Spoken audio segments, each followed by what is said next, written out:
All right, welcome back to another Re-Education Experience podcast. I'm your host, Darren Langille, as always. Today is the final episode recording of 2023. Here I am on December 28th, and I had a thought that I should put one more piece together that I think could wrap up the year for many of you.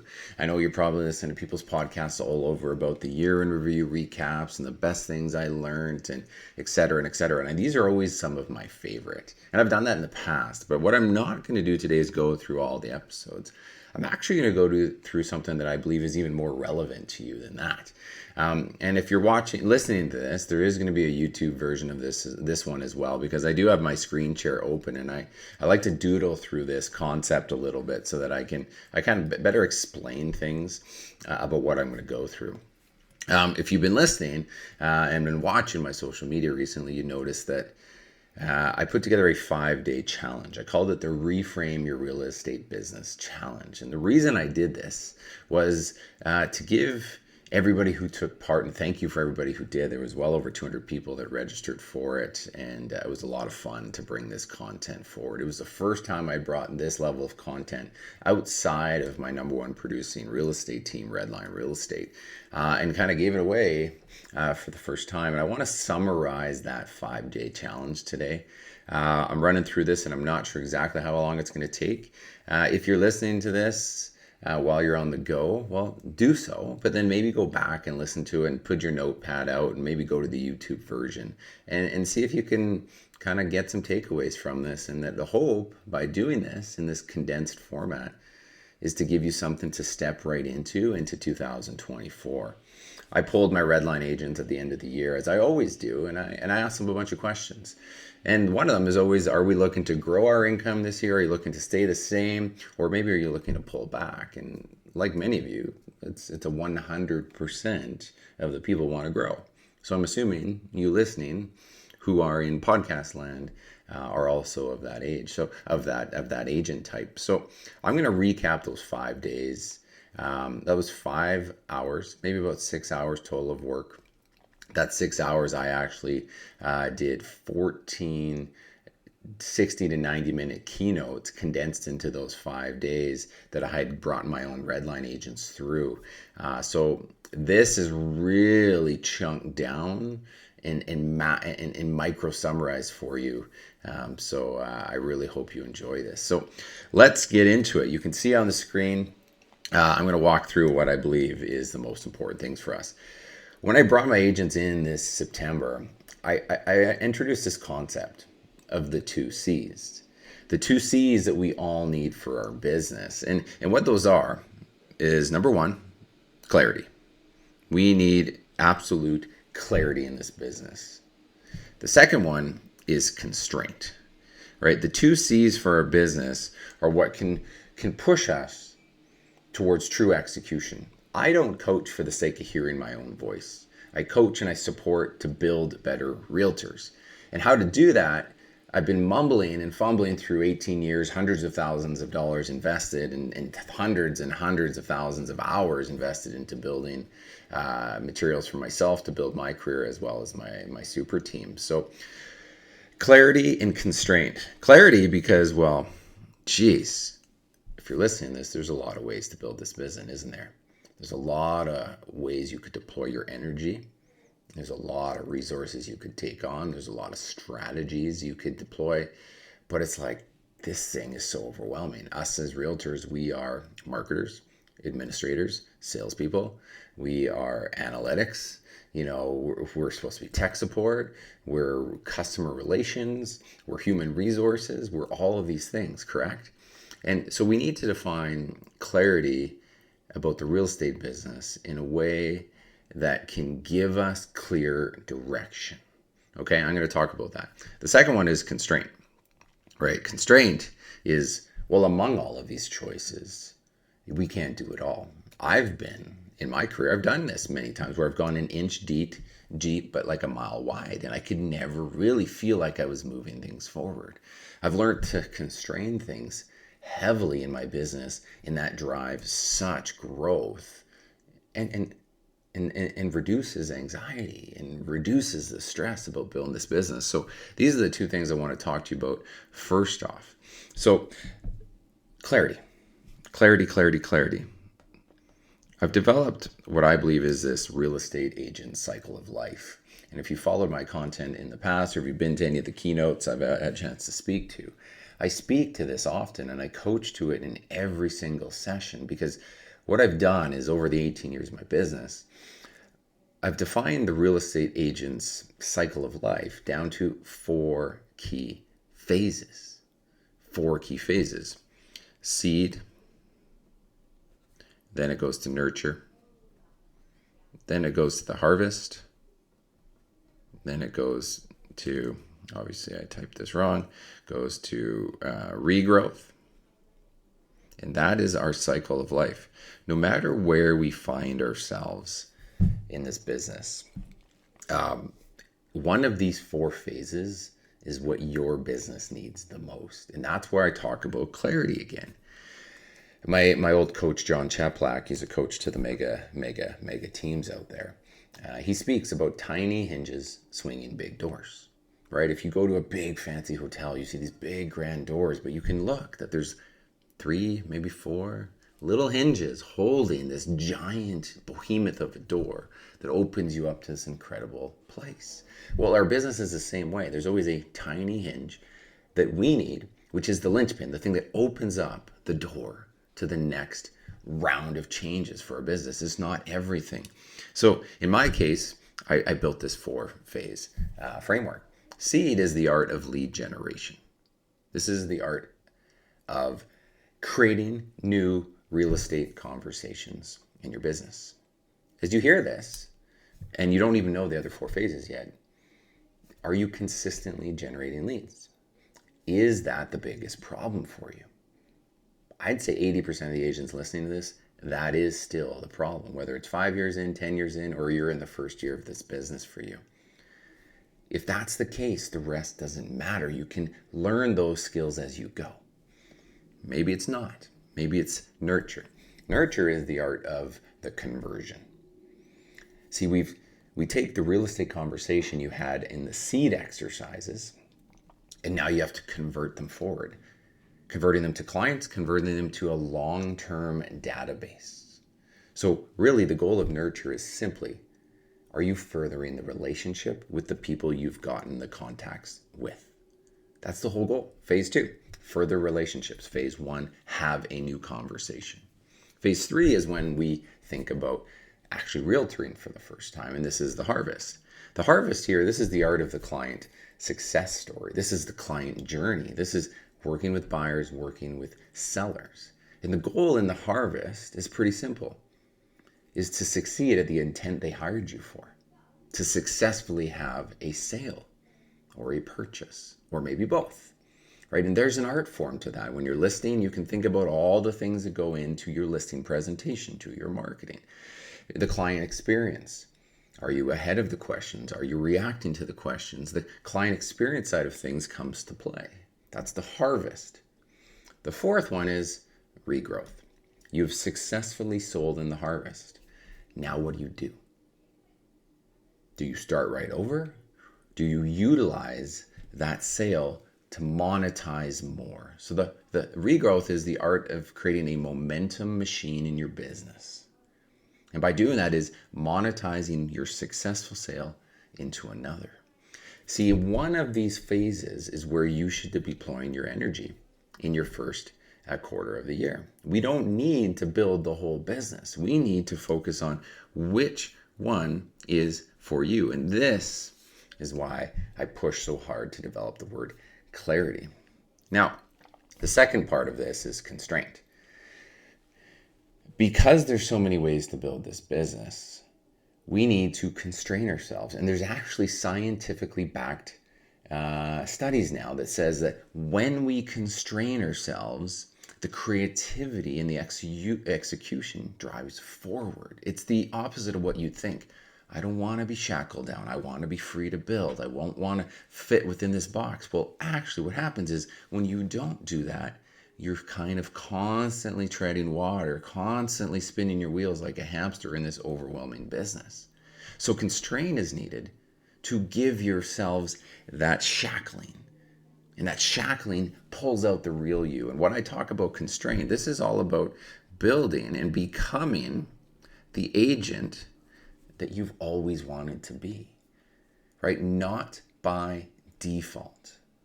By choosing to constrain yourselves to efforts, to a style of real estate that you feel right about. By pulling back, you become the agent you want to be rather than the agent that got into this business and by default just started going every which way. So I suggest that there's 5 kind of types of agent avatar that you could be. One of them is listing dominant, right? Listing dominant. Your focus is building a listing-based business. Okay, that's one. Second one I call it is revenue for life. Revenue for life. This is the sphere of influence driven agent. This is the agent that wants to build their business through their relationships. That's a lot different than the listing dominant agent, if you can just think about that. Third would be, this is no specific order, the investor magnet, right? This is the agent that loves investing. This is the agent that probably has investments themselves. This investor-based agent does a lot differently than the listing dominant agent in their daily life, the sphere agent in their daily life. A new one that's emerged is the creator agent. Because of the growth of social and the platforms and the reach that we're gaining, the influencer-based marketing that's coming out, and we're all kind of feeling like we should be out on social. Well, there's a specific agent that crushes it and loves that stuff, that is the creator-based agent that loves creating stuff for others that will get picked up among the noise that's out there in the social media world. This might be for you, but it might be investor, might be revenue for life, might be listing dominant. And there's one other one that I call is this. It's the avalanche agent. This, or maybe matchmaker is another word too. This agent is the one that will take any little opportunity and squeeze the most out of it. They would be like a dog with a bone. I sell a listing, and it's with that listing sale, I go create more. I get a referral from a friend. I use that to generate more. I have a buyer and I'm going to go march down the streets down that specific community. And they don't have a specific listing dominant focus. They're not just focused on revenue for life. They're certainly not just investors, and they're not the creator. They're the ones that are going everywhere. And this is kind of where a lot of us have started. There's nothing wrong with this, but this is a business plan in itself. So it's one of these kind of 5 avatars that I would suggest as constraint that you would want to think about at this time of the year. Who are you going to be rather than I'm just going to be a version of all 5? Going into the new year with this as your avatar, plus understanding as you look on the screen which of the 4 phases is most important to you, you will be in a better position, a much better position to dominate 2024. I hope you agree. So pick the one that will work for you. Now, if you've done that, if you've constrained yourself and you've got your clarity, I want you, before you really dive into the core of the business planning, I want you to believe in what's possible. I want you to believe the power of what this industry can wield. We have no cap on our income. I know some of us struggle, some of us are doing incredibly well, but we really have no limitation on our business. So we can all become a millionaire realtor. And I really love speaking about this, even though it feels uncomfortable and maybe even unattainable for so many people. But as you're business planning, as you're entering the new year, I want you to know that us as agents are selling something that can drive us towards a financial income and a financial wealth and stability that many careers cannot do. Now, a lot of agents fail out of this business. They're not cut out for it, but we can. And I talk about a 3-step method to becoming a millionaire realtor. Well, the first one is of course, the first lever we can pull is income. We talked about that. Seed, right? Generating real estate conversation, lead generating. This is part of the problem. We need to determine what we're going to do to drive income. And there's lots of ways to do this. We don't have time to talk about it.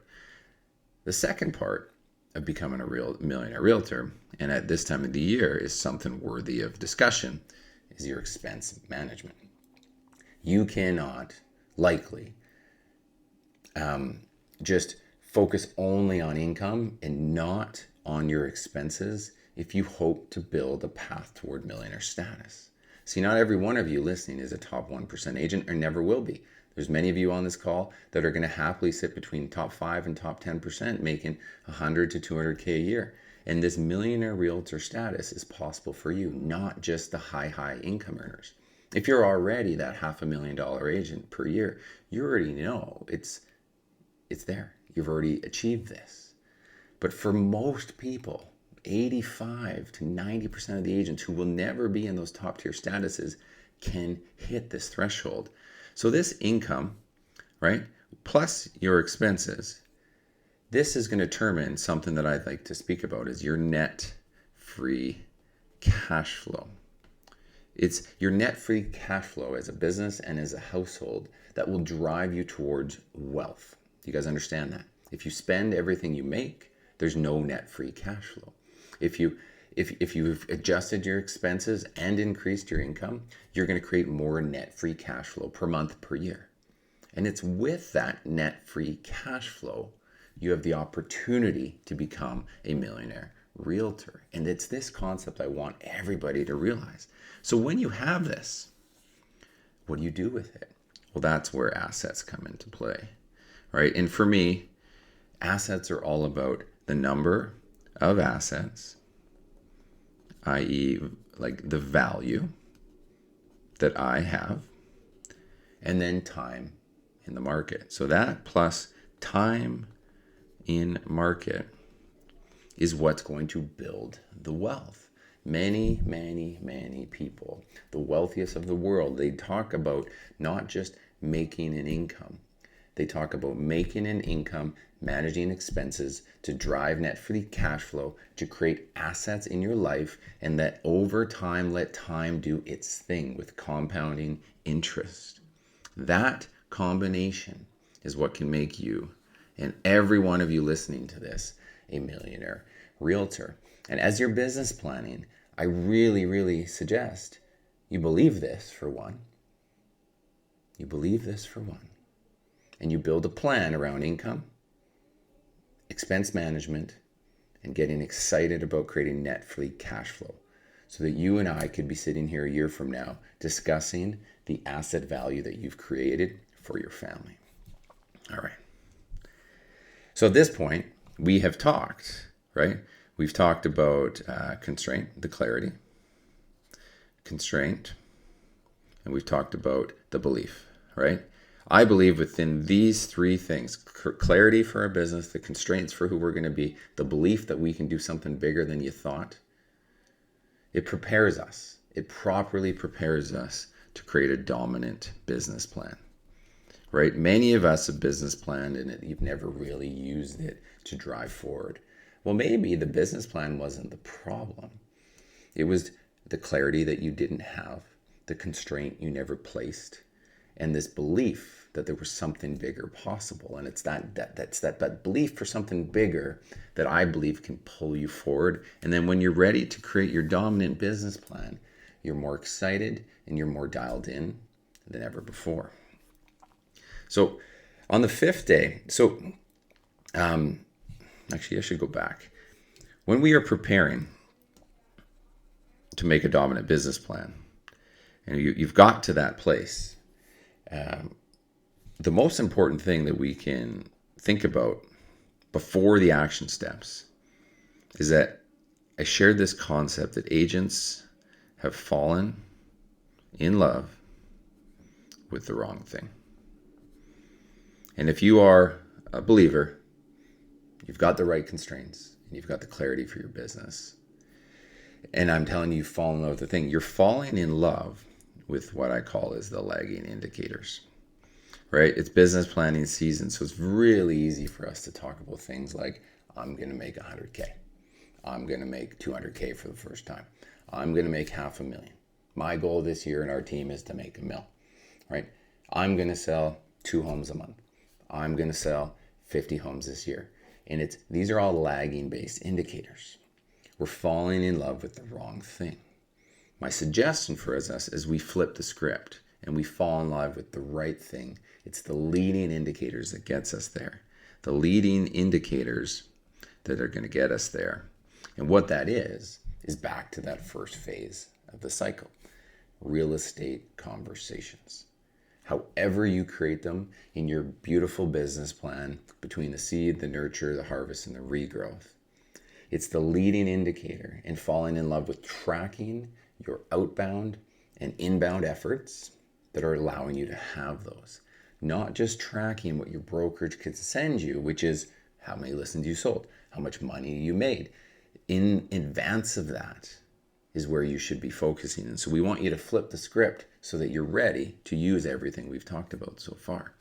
And then on day 5 of the challenge, we went ahead and spoke about wrapping it all in a bow. Wrapping this all up in a bow. And what I suggest is that there's this thing called the everyone's plan. The everyone's business plan.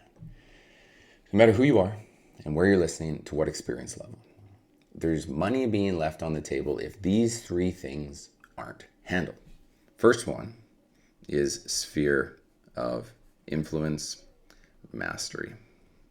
Do you have your sphere dialed in so that you're wringing out as much as possible from the people that already like, know, and trust you? It seems so simple. Many of us have experienced part of this, but very few of us have actually got it dialed in and maintained. So again, as you're business planning out, I want you to say, am I just chasing a bunch of new stuff, or should I be focusing here? Now with that becomes the power of the organic social media, right? Organic social media plus our sphere of influence, they go hand in hand today. They're kind of one and the same. But a lot of times we think about them differently.